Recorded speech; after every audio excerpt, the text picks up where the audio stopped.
in a village by the tall baobab tree. They say a good name is better than riches.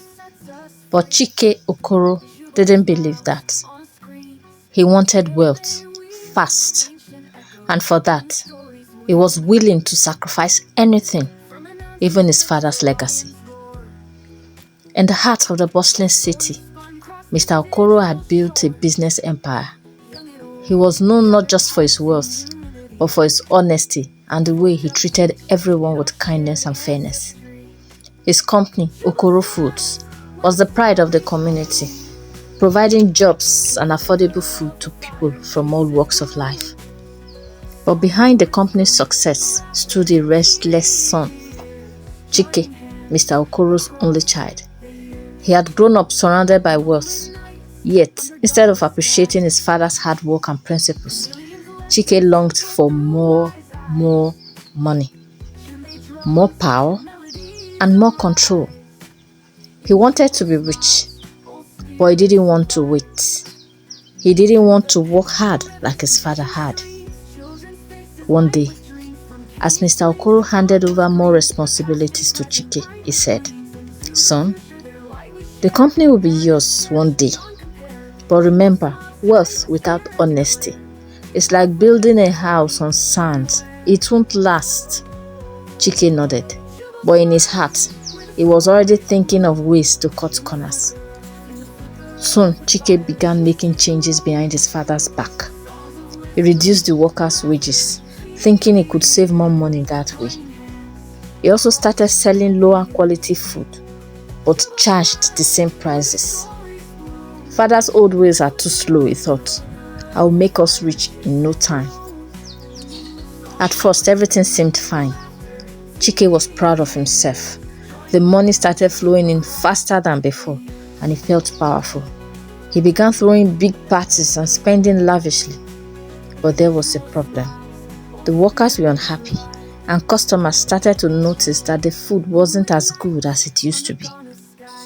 One day, an elderly customer, Mama Kemi, came to the company's office. She had been buying food from Mr. Okoro for years and trusted the quality. "Mr. Okoro," she said, "I don't know what has changed, but your food doesn't taste the same. And the people who work for you seem so miserable. What's happening?" When Mr. Okoro heard this, his heart sank. He had always been proud of the reputation he built over the years. How could his company have changed so quickly? Mr. Okoro began to investigate. He looked through the accounts, talked to the workers, and what he found shocked him. Chike had been secretly making decisions that betrayed everything the business stood for. He wasn't leading with honesty. He wasn't treating people fairly. Instead, he was driven by greed. With a heavy heart, Mr. Okoro knew he had to confront his son. What would he see? And more importantly, how would Chike respond when faced with the truth? This is just the beginning of a story where greed, betrayal, and moral decline threaten to destroy everything Mr. Okoro has built. That evening, Mr. Okoro called Chike into his office. The sun was setting outside the large window, casting long shadows across the room. The air was thick with tension, and Mr. Okoro sat at his desk, paper spread out before him, the evidence of Chike's betrayal. "Chike," Mr. Okoro began, his voice calm but firm. "We need to talk." Chike walked in confidently, unaware of what his father had discovered. He sat down casually, smiling. "Sure, Dad, what's on your mind?" Mr. Okoro sighed deeply. "I've been hearing complaints. Customers say the quality of our products have dropped. The workers, they are unhappy. And I've looked at the numbers, Chike. What have you been doing?" Chike's smile faltered for a moment, but he quickly recovered. "Dad, I'm just trying to make the business more profitable. I've made some changes, that's all. You said you wanted me to take charge, didn't you?" "Yes," Mr. Okoro replied, his voice growing more stern. "I wanted you to take charge, but with honesty, not with greed. Reducing the workers' wages? Selling poor quality food?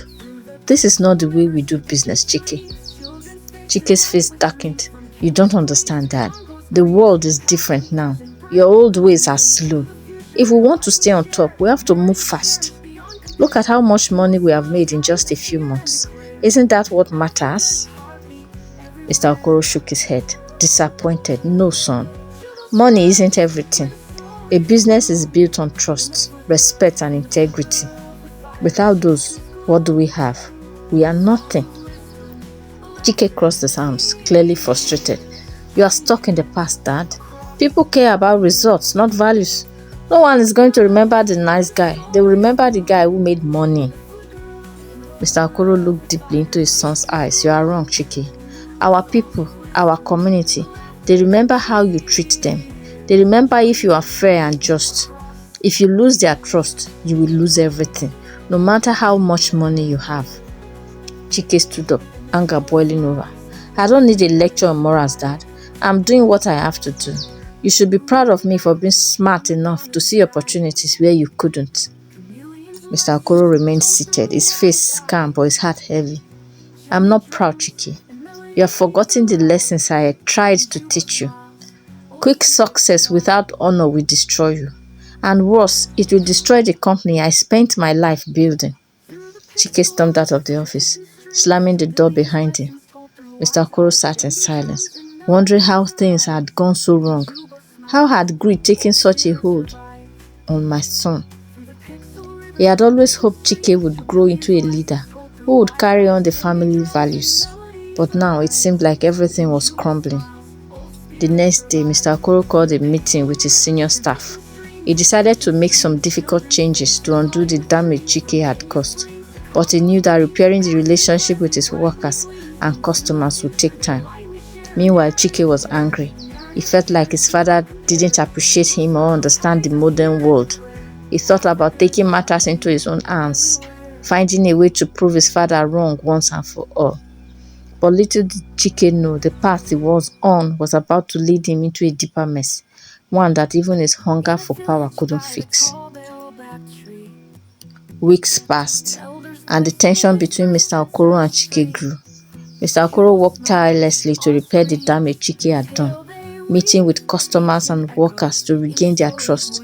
Slowly, the company started to recover. But Mr. Okoro couldn't shake the worry about his son's growing ambition and pride.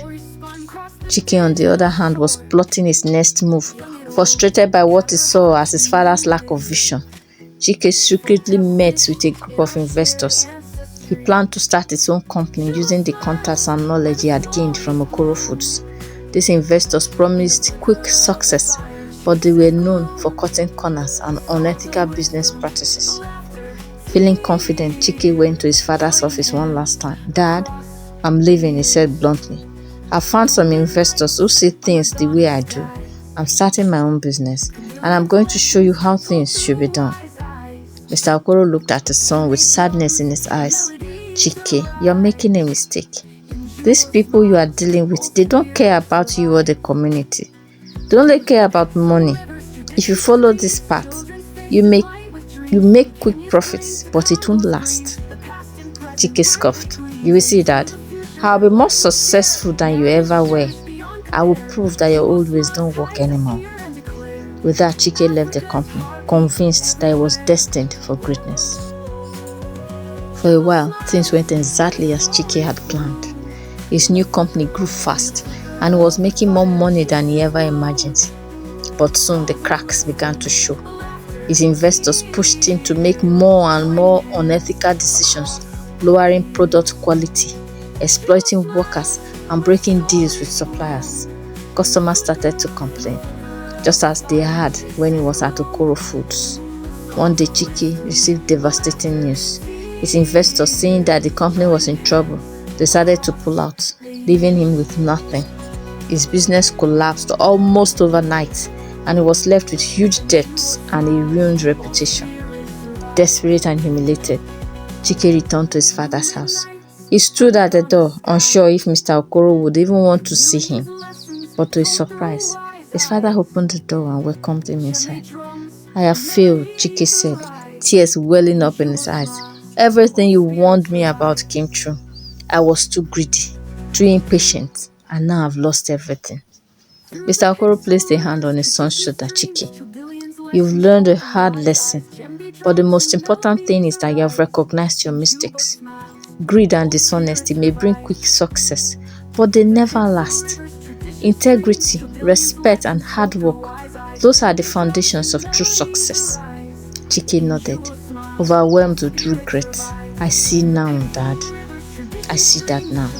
I'm sorry for betraying your trust and everything you taught me. Mr. Okoro smiled kindly. It is not too late to start again, son. We can rebuild together, but this time we do it the right way. Chike, humbled and grateful, agreed. He knew that the road ahead would not be easy, but this time he was willing to work for it the honest way. Together, father and son began the long journey of restoring not only the company, but also their relationship, built on trust, respect, and the values that had stood the test of time. And so Chike learned that true success is not measured by money or power, but the strength of one's From Anansi's character. tricks to lion's roar, stories spun across the digital shore. Young and old, gather hearts in unity.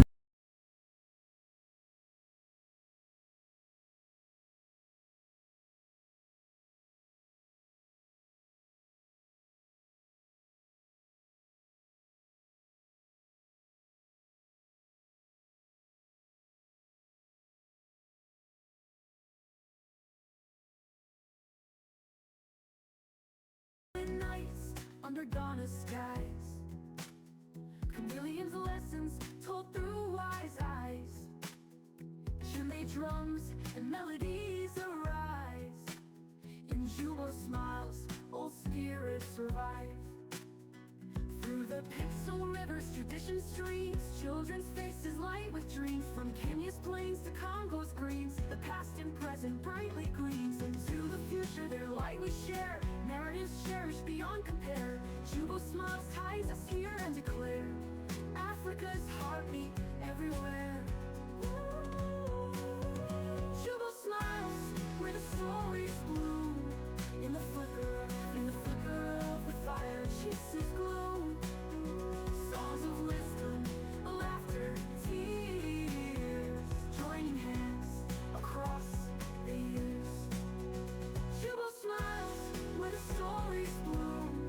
In the flicker of the fire, chases gloom.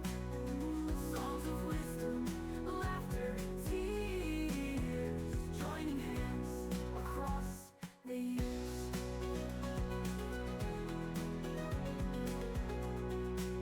And jewel smiles, old spirits survive. Moonlit nights under Ghana skies, chameleons' lessons told through wise eyes. Chimney drums and melodies arise. In Juba smiles, old spirits revive.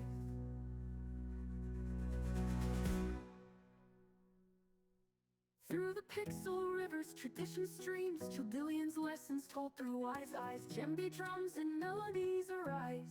In Juba smiles, old spirits revive. Through the pixel rivers, tradition streams, Childilians' lessons told through wise eyes. Djembe drums and melodies arise. In Juba smiles, old spirits revive. Through the pixel rivers, tradition streams, children's faces light with dreams. From Kenya's plains to Congo's greens, the past and present brightly gleams. Into the future, their light we share, narratives cherished beyond compare. Juba smiles ties us here and